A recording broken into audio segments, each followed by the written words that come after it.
আজ একটি নিয়ে আসছি আপনার দারুণ একটি রেসিপি। আসুন কীভাবে বানালাম দেখে নিন।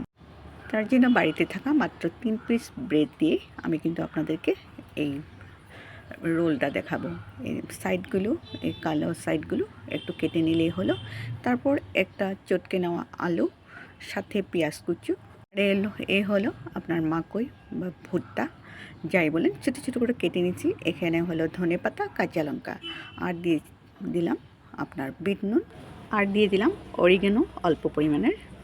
আপনার দিয়ে ভালো মতো চটকে মিহি করে নেবেন যাতে পেস্টটা ভালো হয়। তারপরে এদিকে একটা বাউলে আমি 1.5 চামচ পরিমাণের কর্নফ্লাওয়ার নিলাম, আর নিয়ে দিলাম 1 চামচ পরিমাণের ময়দা। নিজের স্বাদ অনুযায়ী আপনি নুন একটু দিয়ে দিন, হলুদ গুঁড়ো আর জল দিয়ে এই ধরনের একটি ব্যাটার তৈরি করে নিন। বেশি ঘন না, বেশি পাতলাও না। তারপরে এই ধরনের চিজ একটি গ্রেটারের সাহায্যে ভালো মতো গ্রেট করে নেবেন। খুব সহজে কিন্তু গ্রেট হয়ে যায় দেখুন। আর এই যে ব্রেডগুলো খুব সফট হওয়াতে এভাবে বেলে নেবেন, নিয়ে এই যেটা নাকি চিজ সেটা গ্রেট করা সেটা উপরে দিয়ে দিলাম। আর আলু চেট করে রেখেছিলাম, এভাবে রোল করে নিন। আপনারা তো সবাই জানেন রোল করতে, এভাবে করে নিলে হলো। দেখুন আপনাদেরকে একেবারে সহজ করে দেখাচ্ছি। একটা অনেক অসাধারণ আপনার একটি রোল, আমার তো ভীষণ ভালো লাগলো, এই জন্য কিন্তু আপনাদেরকে করে দেখালাম। দেখুন খুব সহজে কিন্তু করে নেওয়া যায়। আর এই যে ব্রেড ক্রাম্ব, এটাও কিন্তু আমি বাড়িতে তৈরি করা।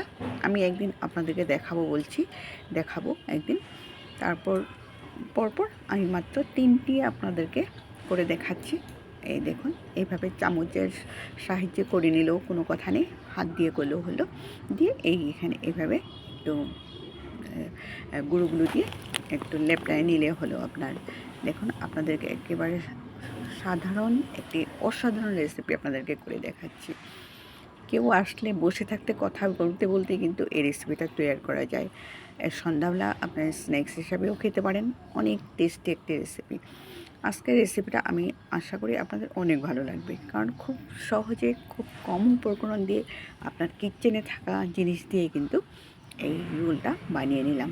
দেখুন খুব কম সময় লাগলো, মানে হার্ডলি 5 মিনিটেই হয়ে যায় আপনার।